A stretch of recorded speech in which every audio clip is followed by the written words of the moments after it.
My name's Bren Murphy, and I share on mindfulness.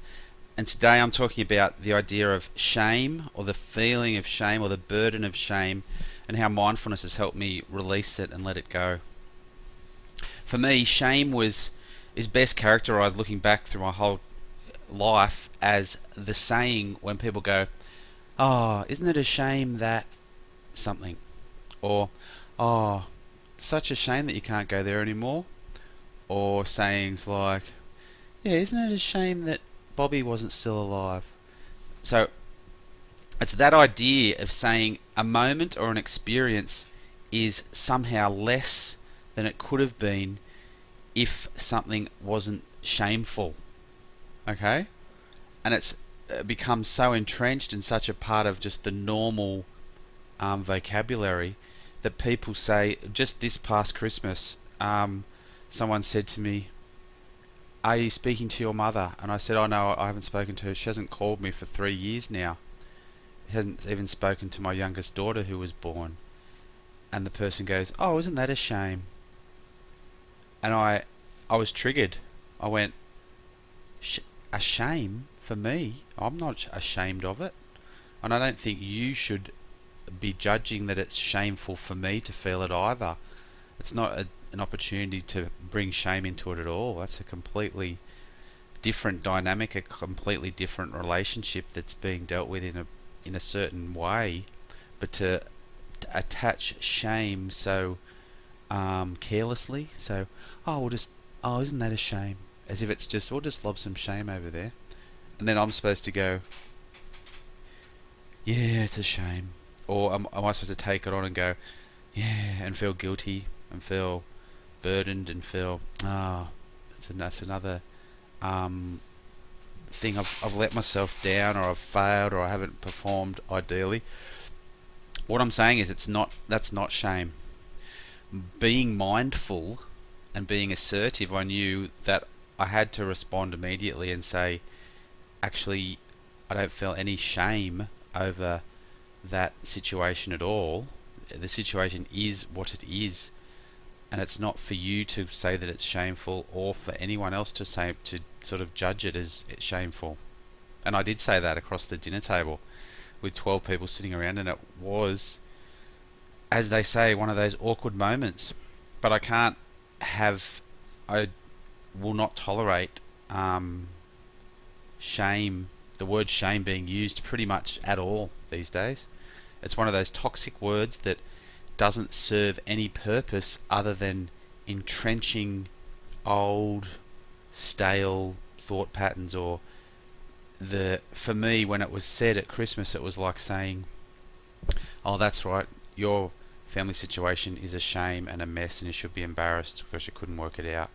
That's what it said to me. Or the other way I could interpret it, which again, using the word shame leaves it all open. It just plonks it on the table, and then I'm supposed to walk away and go, "Why would they think it was a shame?" And then the real head screwing is when I say, "Yeah, well, it's a shame because I wasn't a big enough man to work it out, or I haven't done something, or that I have to take responsibility for the shame."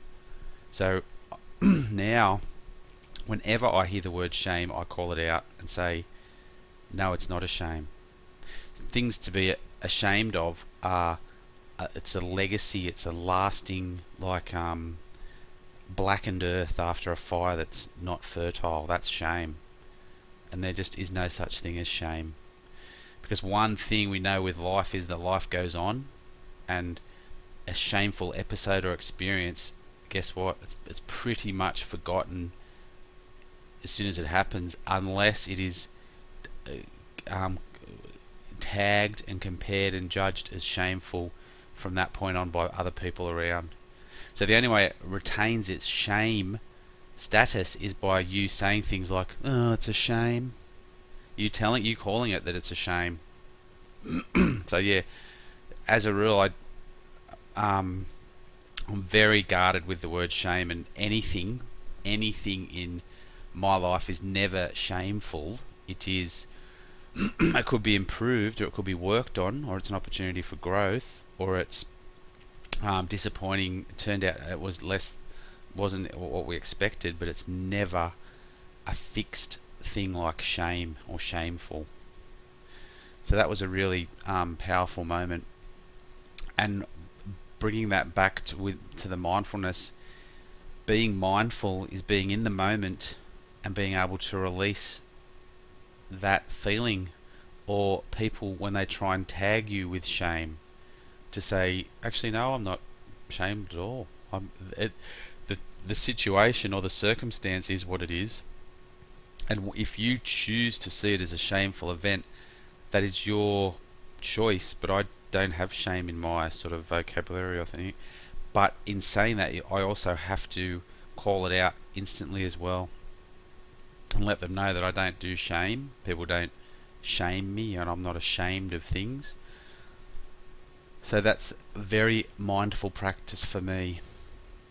And then away from when people inappropriately use the word shame, being mindful is a way to lighten and lessen the power that shame can have in your life.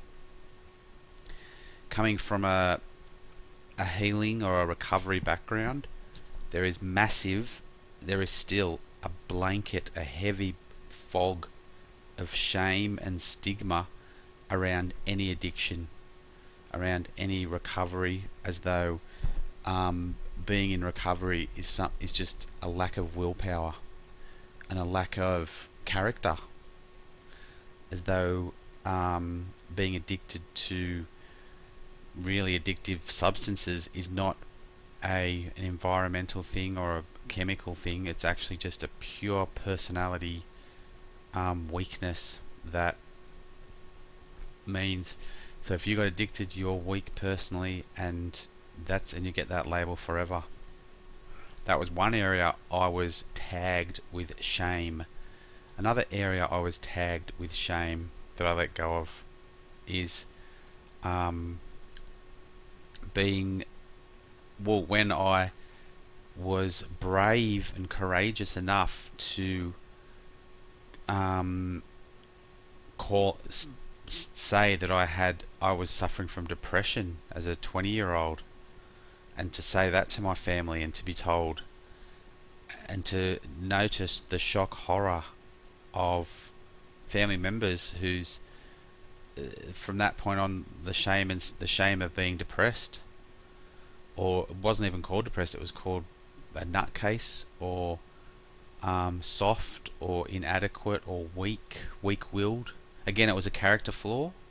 It wasn't something you talk about. It was much more, which is why, and it's directly attributable to my stepbrother hanging himself, because he was going through a period of both addiction to amphetamines as well as depression, and no one will ever know, but I do know that, well, not to prove it, but to know that he would have to have put his hand up and said, "Hi, yeah, I'm addicted, and I'm depressed, and I need help." And he would have seen how I had struggled through the last 5 years of saying I've got an addiction issue and I'm depressed, and just the shame and the isolation and the just being completely abandoned as a nutcase and a weakling and all those terms. He chose to kill himself instead. And I totally empathise with him. I totally forgive him and understand him doing that, because what I went through was, and to this day remains, with that shame and that stigma of having an addiction and having a mental health thing that I owned and claimed, as compared to other family members who completely wave it away, or do not haven't admitted to it, or haven't sought help or been open with it and discussed it. So shame is a really powerful anchor that will drag you down if you give it power.